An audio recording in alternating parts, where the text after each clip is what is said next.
జాతీయ అధ్యక్షులు మన రాష్ట్ర ముఖ్యమంత్రి వర్యులు శ్రీ నారా చంద్రబాబు నాయుడు గారు, అదేవిధంగా మన రాష్ట్ర అధ్యక్షులు గాజువాక శాసనసభ్యులు పల్లా శ్రీనివాసరావు గారి ఆదేశాల మేరకు ఈరోజు ఈ కార్యక్రమాన్ని పెట్టడం జరిగిందండి. గత వైసీపీ ప్రభుత్వంలో కోట్లాది మంది హిందూ భక్తుల మనోభావాల్ని దెబ్బతీసే విధంగా వైసీపీ కల్తీ నాయకులు చేసిన కల్తీ పనులు ఏవైతే ఉన్నాయో వాటి గురించి ఈరోజు మాట్లాడాలి అని కంపల్సరీగా ఈ మీటింగ్ పెట్టడం జరిగింది.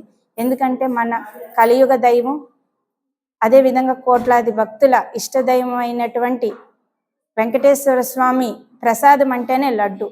అలాంటి లడ్డూలోని కల్తీ నెయ్యిని చేసింది ఈ కల్తీ వైసీపీ గవర్నమెంట్.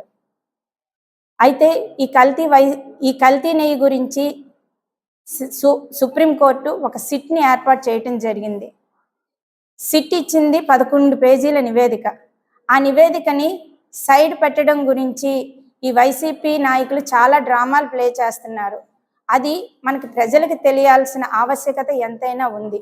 మనం చూసుకున్నట్లయితే ఫస్ట్ టెండర్ని పిలాలి అంటే కొన్ని రూల్స్ అండ్ రెగ్యులేషన్స్ ఉంటాయి. కానీ ఆ రూల్స్ని ఏది కూడా గత వైసీపీ ప్రభుత్వం పాటించలేదు. ధన అర్జననే ప్రధాన లక్ష్యముగా, అంటే డబ్బుని దోచుకోవడమే ప్రధాన లక్ష్యంగా ఆలోచించి ఆ టెండర్ని వేరొకరికి ఇవ్వటం జరిగింది.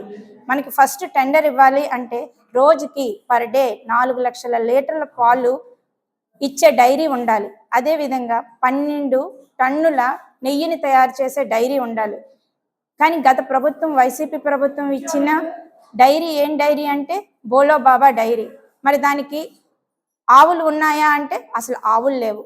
పోనీ 12 టన్నుల నెయ్యి ప్రిపేర్ చేయగలిగే పాలని ఏమైనా సేకరిస్తుందా బయట నుంచి అంటే అది కూడా లేదు. పాలని బయట నుంచి సేకరించట్లేదు, ఆవులు కూడా లేవు. మరి మనం చూసుకున్నట్లయితే మరి ఈ రెండు లేకుండా మరి నెయ్యిని ఎలా తయారు చేస్తుందంటే మన విశ్వంలోనే అంటే ప్రపంచంలోనే పాలు లేకుండా నెయ్యిని తయారు చేసిన ఘనత గత వైసీపీ గవర్నమెంట్కే చెందుతుందండి. ఇది ఎలాగంటే పామాయిల్ని యూజ్ చేసి, పామాయిల్కి రకరకాలైన కెమికల్స్, అంటే మనం చూసినట్లయితే గ్లైకోగ్లిజరైడ్స్, అదేవిధంగా లాక్టిక్ యాసిడ్స్. గ్లైకోగ్లిజరైడ్స్ అంటే అందరికీ తెలుసు జంతు కొవ్వు. అసలు హిందువుల మనోభావాలను ఆడుకోవాలంటే ఆ నెయ్యిలోని జంతు కొవ్వు కలిపిందంటేనే మనకు అర్థమవుతుంది అది హిందువుల మనోభావాలను ఎలాగ ఆడుకున్నారు అన్న విషయాన్ని. అదేవిధంగా రంగు రావాలంటే బీటా కెరోటిన్ యాడ్ చేశారు. అదేవిధంగా స్మెల్ రావాలి అని ఎసిటిక్ యాసిడ్, ఈస్టర్ని యూజ్ చేశారు. అదేవిధంగా నెయ్యిలా కనిపించాలి అని చెప్పి ఒక ఆర్టిఫిషియల్ రసాయనాలని యాడ్ చేశారు. అదే లబ్సా యాసిడ్స్ లాంటివి యాడ్ చేశారు. ఇంత క్రూరంగా ఇన్ని కెమికల్స్ వాడి హిందువుల మనోభావాల్ని దెబ్బతీయలేదండి, హిందువుల ఆరోగ్యాన్ని కూడా దెబ్బతీసే విధంగా ఉంది గత వైసీపీ గవర్నమెంట్ యొక్క చర్యలు.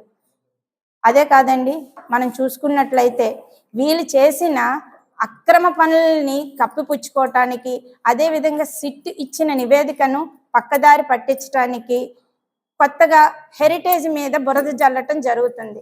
మనం హెరిటేజ్ గురించి చూసుకున్నట్లయితే మన అన్న ఎన్టీఆర్ గారు అసలు తెలుగుదేశం పార్టీ పెట్టడమే ప్రజలే దేవుళ్ళు, సమాజమే దేవాలయం అనే నినాదంతో ఈ తెలుగుదేశం పార్టీని పెట్టడం జరిగింది. అలాంటి గొప్ప తండ్రికి పుట్టిన బిడ్డ మన భువనేశ్వరమ్మ. భువనేశ్వరమ్మ గారు ఎప్పుడు కూడా ప్రజలకు సేవ చేయాలి అనే ఆలోచనలోనే ఉన్నారు. అలాంటి భువనేశ్వరమ్మ లీడ్ చేస్తున్నటువంటి హెరిటేజ్ మీద బురద జల్లడానికి ఈ వైసీపీ గవర్నమెంట్ చూస్తుంది. అదేవిధంగా మనం చూసుకున్నట్లయితే వైవి సుబ్బారెడ్డి గారే స్వయంగా చెప్పారండి, కల్తీ తమ హయాంలో కల్తీ నెయ్యి జరిగిందని ఆయన ఒప్పుకున్నప్పుడు ఇంకా ఈ వైసీపీ నాయకులు డ్రామా ప్లే చేస్తూ అసెంబ్లీలోని చాలా నాటకాలు ఆడడం జరుగుతుంది. మనం ఇంకా చూసుకున్నట్లయితే మన జగన్మోహన్ రెడ్డి గారు అయినటువంటి తండ్రి గారు రాజశేఖర రెడ్డి గారు ఒక విషయం చెప్పడం జరిగింది. 7 కొండలు వెంకటేశ్వర స్వామికి ఎందుకు, 2 కొండలు సరిపోతాయి అని ఆ రోజే మన భక్తుల మనోభావాన్ని దెబ్బతీసే విధంగా మాట్లాడారు. ఇలాంటి ఎన్నో అరాచకాలు చేసి మనల్ని ఈ కల్తీ నెయ్యి నుంచి డైవర్ట్ చేయటానికి చాలా ప్లాన్ చేస్తుంది ఈ వైసీపీ గవర్నమెంట్. ఈ విషయాలన్నీ ప్రజలకు తెలియాలి అన్న ఒకే ఒక ఉద్దేశంతో ఈరోజు ప్రెస్ మీట్ పెట్టడం జరిగింది. అంతేకాదు మనం చూసుకున్నట్లయితే మన గాజువాక ముద్దుబిడ్డ అయినటువంటి పల్లా శ్రీనివాసరావు గారు ఈ కల్తీ నెయ్యి మీద అనేక ప్రోగ్రామ్స్ పెట్టడము, అదేవిధంగా ప్రక్షాళన కార్యక్రమం కూడా వెంకటేశ్వర స్వామి గుడిలోని పెట్టడం జరిగింది.